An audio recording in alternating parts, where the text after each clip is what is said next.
In 1867, the United States bought Alaska from Russia for $7.2 million. On paper, it sounds simple. One country had land, another paid cash. But behind that signature was a quiet game of fear, timing, diplomacy, and political survival. To understand the deal, start in Russia. Alaska was not a glittering prize to the Russian government. It was distant, expensive to defend, and hard to supply. Russian traders had once profited from the fur trade, especially sea otter pelts, but by the mid-1800s that business was fading. The land still had value, but holding it was becoming a problem. Russia's bigger fear was Britain.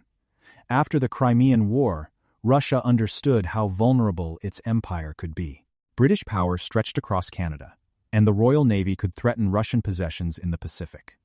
If another war broke out, Alaska might be seized without Russia receiving a single ruble. So Tsar Alexander II faced a strategic choice.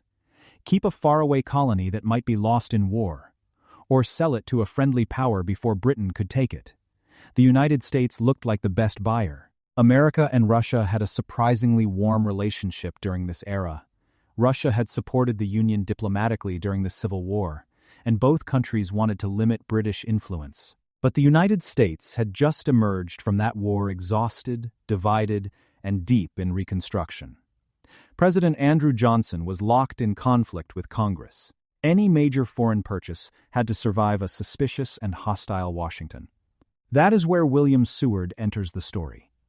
Seward, the Secretary of State, had long believed the United States would expand across the continent and into the Pacific. He saw Alaska not as frozen emptiness, but as a strategic doorway for trade, whaling, fishing, and future influence in the North Pacific. On the Russian side, the key figure was Eduard de Stockel, Russia's minister in Washington. De Stockel was not just a messenger.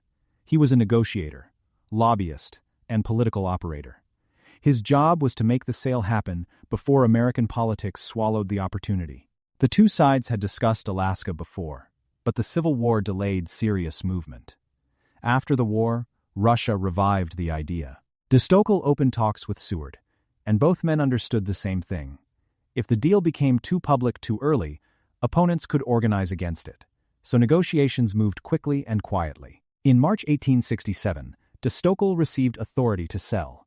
Seward pushed hard.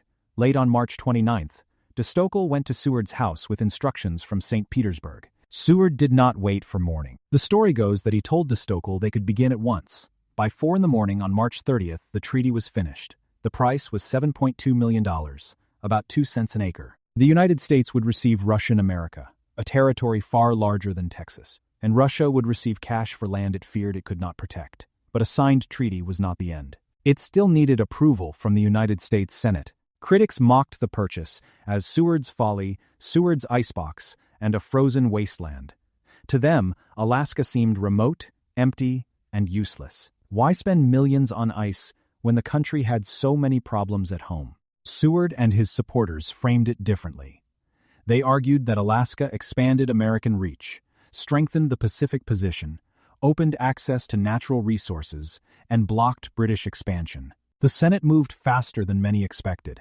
On April 9, 1867, it approved the treaty. Then came the harder part: money. The House of Representatives had to approve the payment, and the politics were messier. Some lawmakers disliked Johnson. Others distrusted secret diplomacy. Some questioned whether de Stockel had used influence and favors to build support. The purchase became tangled in Reconstruction bitterness.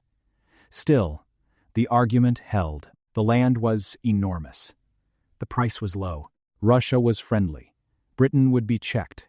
And Seward's vision of an American Pacific future gave the purchase meaning beyond the map. On October 18, 1867, the formal transfer took place in Sitka. The Russian flag came down, the American flag went up, and Alaska became part of the United States. At the time, many Americans did not understand what had been gained. Gold, oil, military importance, and Arctic strategy would come later. But the deal was not an accident, and not just a bargain purchase. It was the result of Russia's fear of losing Alaska, America's desire to expand Pacific power, and two diplomats moving fast while politics gave them a narrow window.